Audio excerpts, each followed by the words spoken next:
বাচ্চা ছোট একটা বাচ্চা, তাহলে দেখা যাবে যে বাচ্চা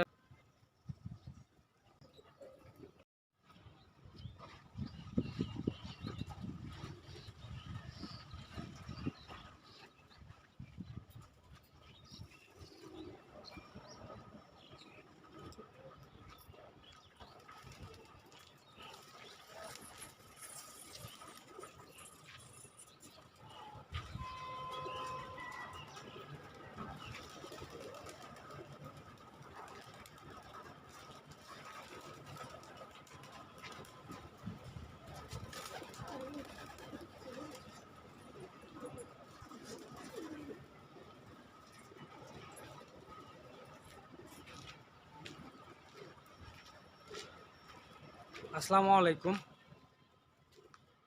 আশা করি সবাই ভালো আছেন। তো সর্বপ্রথম আপনাদের প্রতি ভালোবাসা এবং দোয়া করি, আপনারা আমার জন্য দোয়া করবেন। আর আমার এই ভিডিওটা যদি ভালো লাগে তাহলে পেজটা ফলো দিবেন এবং ভিডিওটা শেয়ার করে দিবেন। তো আমি দুইটা বাচ্চা নিয়ে আসছি, দেখেন বাচ্চা দুইটার কোয়ালিটি দেখেন। বাচ্চা দুইটা যে কালারফুল উঠছে, যে ভাবছিলাম যে একটা বাচ্চা ছোট একটা বাচ্চা বড় হবে, তো তার মধ্যে একটা বাচ্চা ছোট আছে এবং এইটা ছোট আছে, এইটা বড় আছে। কালারটা আপনার হচ্ছে সাদা এবং লালচে কালারটা খুবই সুন্দর হচ্ছে।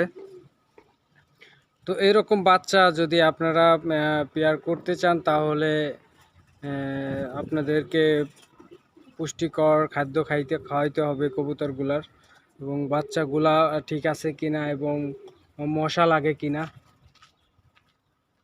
বিশেষ করে বাচ্চার বড় প্রবলেমটা হচ্ছে হলো গিয়ে মশা। যদি মশা ওর মাথায় কামড়ায় তাহলে দেখা যাবে যে ওর মাথায় যে ব্রণগুলা হয়, তো গায়েও যদি কামড় দেয় তাহলে গায়েও অনেক ব্রণ হয়। এগুলা যদি সবসময় আপনারা দেখে রাখেন তাহলে অবশ্যই আপনার কবুতরের বাচ্চাগুলা ভালো থাকবে এবং কবুতরের খামারটাও সুন্দর থাকবে, সুরক্ষিত থাকবে। সব পরিচর্যার উপরেই ডিপেন্ড করে একটা খামারের ভালো মন্দ সব কিছুই। তো আপনারা যদি ঠিকমতো খামারটা পরিচালনা করেন এবং সবসময় দেখেন কোনো সমস্যা আছে না, কোনো কিছুর ঘাটতি আছে কিনা, তাহলে আপনার খামারটা কোনো সমস্যা হবে না এবং আস্তে আস্তে আপনারা খামারটাতে লাভবান হবেন।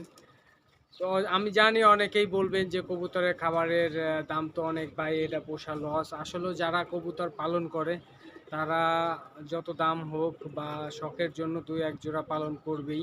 তো আপনারা সেক্ষেত্রে আমি মনে করি যে যখন কবুতরগুলোকে পরিচর্যা করবেন তখন একটু দেখভাল করবেন। এটা বেশি দেখভাল করা লাগে না বা বেশি এর কাছে থাকা লাগে না। তো যে বাচ্চাটা দেখতেছেন দেখেন, দুটো বাচ্চাই খুব সুন্দর।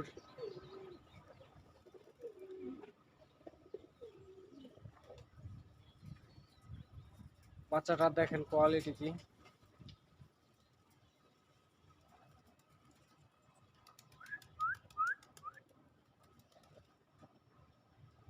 বাচ্চাটা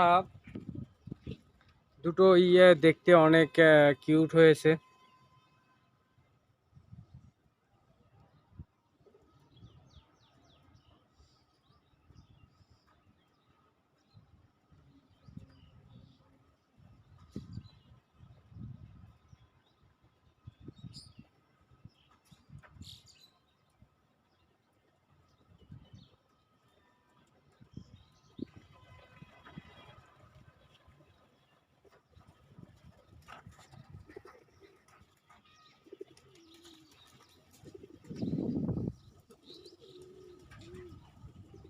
দেখেন বাচ্চা দুইটার কালার।